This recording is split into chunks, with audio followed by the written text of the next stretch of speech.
안녕하세요. 코인 리엘입니다. 오늘은 진짜 오랜만에 비트마인의 이더리움 소식이 아니고 비탈릭 부테린의 이더리움. 네. 그러니까 제가 예전에 했던 몇 개월 전에 주로 했던 이더리움 기술력 분석, 비탈릭이 요즘 뭘 집중하고 있나 그런 거 분석했었거든요. 예전에는. 오랜만에 다뤄보도록 하겠습니다. 이거 원래 주기적으로 해야 되는데 최근에는 제가 시즌 종료 얘기랑 비트마인, 그러니까 톱리죠? 거기 얘기하느라고 못했는데 오랜만에 해볼게요. 크리스마스 때 비탈릭은 그록, 트위터 X에 같이 소속된 인공지능이죠. 생성형 인공지능.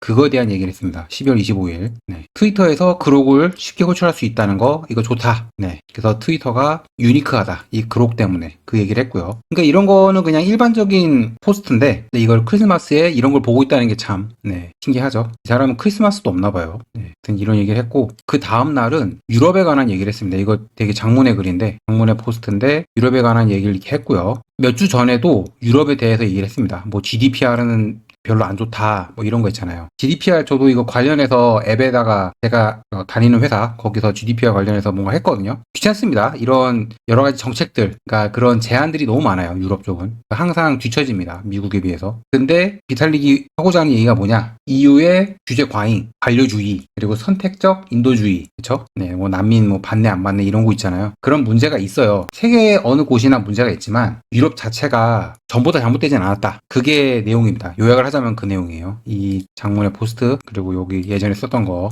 다 합하면요. 그래서 극단적인 공격은 과도하다고 본다라는 게 요지입니다. 네. 지금 12월에 이런 얘기를 하고 있는 게 뭐냐면은 12월 원래 초에 후사커 업그레이드가 됐었잖아요. 이더리움 되게 큰 규모가 큰 업그레이드인데 문제가 없다 보니까는 그러니까 상관도 없는 얘기를 막 하는 거죠.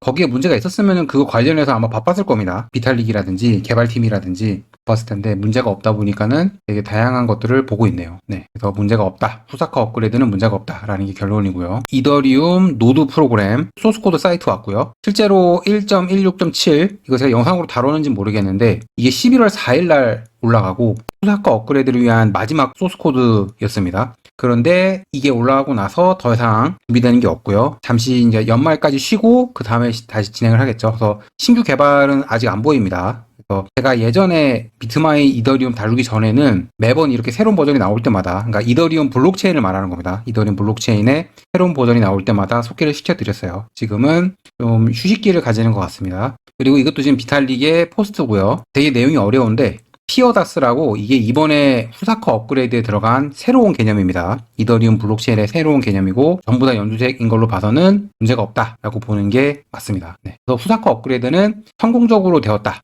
예전에 덴쿤 업그레이드도 테스트 단계에서 되게 열심히 해줬고 그 이후에 문제가 없었거든요. 그리고 덴쿤 업그레이드 이후에 이더리움 가격이 많이 올랐어요.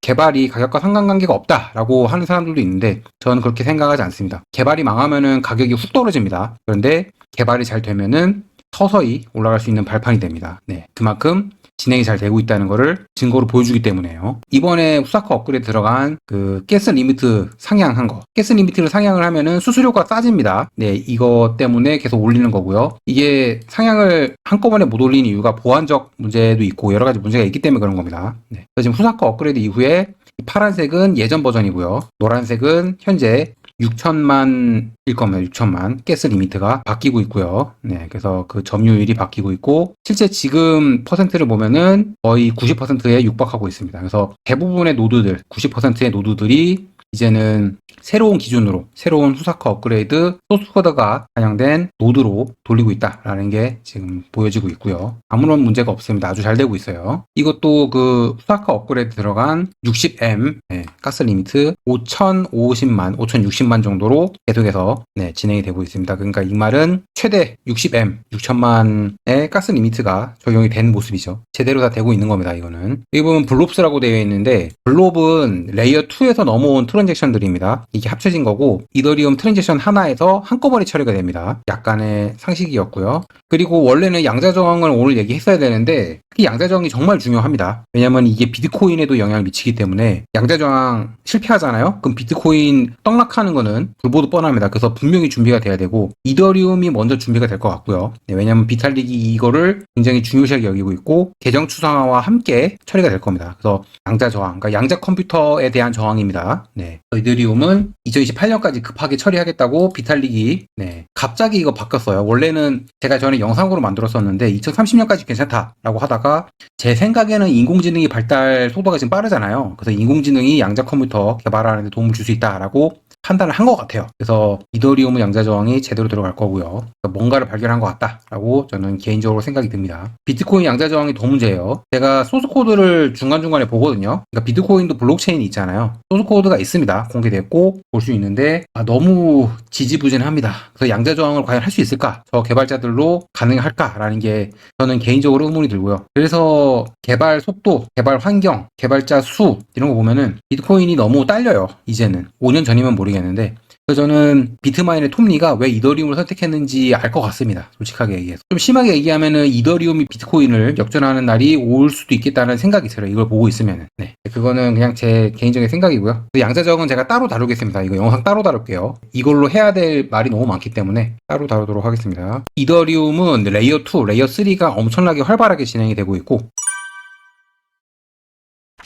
그 중에 오늘 재밌는 것들을 발견해가지고 이렇게 가져오게 되었고요. 레이어 2는 여러 갈래가 있습니다. 그 중에 가장 큰 갈래가 아비트럼의 오르빗, 아비트럼 기반으로 된 레이어 3가 있어요. 여기가 꽤 큰 갈래고요. 그래서 제가 재밌는 걸 발견했는데 뭐냐면은 지금 아비트럼의 레이어 3는 라이브가 41개고요. 준비되는 것도 24개입니다. 네, 60개가 넘어가죠. 이 중에 뭐가 재밌었냐? 이더리얼이 나왔어요. 저 이거 방금 발견했거든요. 그러니까 이번에 준비하면서 발견했고 에테나 기다리시는 분들한테는 죄송합니다. 이게 정말 엄청난 이슈인데 제가 이거를 못 다뤘어요. 이게 뭐냐면은 제 채널에도 가보면은 에테나가 있습니다. 보면은 이게 에테나예요. 네, 그만큼 예전에는 되게 자주 다뤘고 아마 이거 기다리시는 분들도 있을 겁니다. 근데 얘네가 결국은 블록체인을 냈어요. 블록체인이 아비트럼 계열의 레이어 3고요. 그러니까 아비트럼의 레이어 3입니다. 기반이 아비트럼이에요. 그리고 출시한 지 얼마 안 됐고 이제 아비트럼 내에서는 4위입니다. 네. 풀룸 알잖아요, 여러분들. RWA로 유명한 블록체인인데 얘가 2위고요. 아비트럼이 1등이고 4위에 해당하고 있습니다. 나온 지 얼마 안 됐는데. 그래서 에테나가 아마 블록체인을 여러 개를 가질 수 있겠다는 생각이 듭니다. 왜냐면은 블랙록하고 같이 하고 있는 컬벌지가 약간 뒤로 밀리긴 했는데 그래도 나오긴 나올 겁니다. 제 생각에는. 네, 아예 취소된 게 아니에요. 그리고 자체 블록체인인 이더리얼이 나왔다는 거. 그리고 수수료는 USDE. 이거 합성 달러입니다. 합성 달러, 스테이블 코인. 얘네가 알고리즘으로 돌리고 있는 하지만 담보는 100%인 스테이블 코인이고 이거를 수수료로 사용합니다. 여기서. 네. 아무튼 이게 나왔다는 게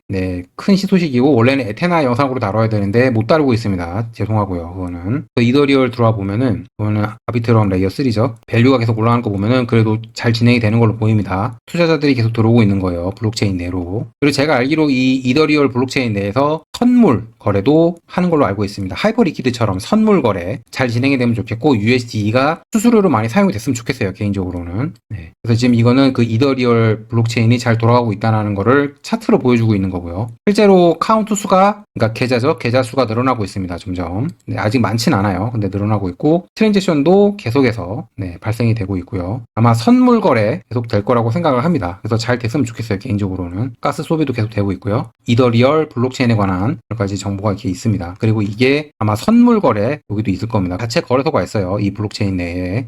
그리고 또 다른 재밌는 걸 발견했는데 뭐냐면은 얘도 아비트럼 레이어 3입니다. 레이어 3고 플루언스 이거 원래 파일코인의 레이어 2였다가 지금은 벗어났거든요. 그러니까 파일코인 레이어 2가 아닌 걸로 추정이 됩니다. 제가 파일코인도 예전에 다루다가 지금 안 다루고 있는데 제가 인프라를 되게 좋아하거든요. 그 데이터 저장의 탑 1은 그러니까 넘버 1은 파일코인이 맞습니다. 파일코인의 데이터 저장 시스템 그거의 레이어 2였는데 지금은 이더리움 레이어 2로 넘어왔습니다. 그러니까 아비트럼 레이어 3입니다. 이더리움 계열로 넘어왔어요. 이것도 재밌는 일이고요. 전체 순위를 보면은 이더리움 레이어 2가 진짜 많습니다. 여기만 봐도 지금 100개고 롤업이 24개나 돼요. 네, 다 합하면 150개가 넘습니다. 네, 정말 많죠? 레이어 2, 레이어 3가 150개가 넘어요. 그러니까 그만큼 이더리움이 많이 소모가 된다는 얘기예요. 물론 지금은 발행되는 게 더 많긴 합니다. 근데 이게 활발해지면은 그리고 이렇게 레이어 2, 레이어 3들이 지금보다 더 많아지면은 뭐 200개, 300개 이렇게 되면은 이더리움이 디플레이션 되는 상황이 올 수도 있습니다. 그거는. 네. 특히 이번 불장부터 가능할 수도 있어요. 이건 전체 순위고 소니움도 제가 가끔 다루는데 소니움은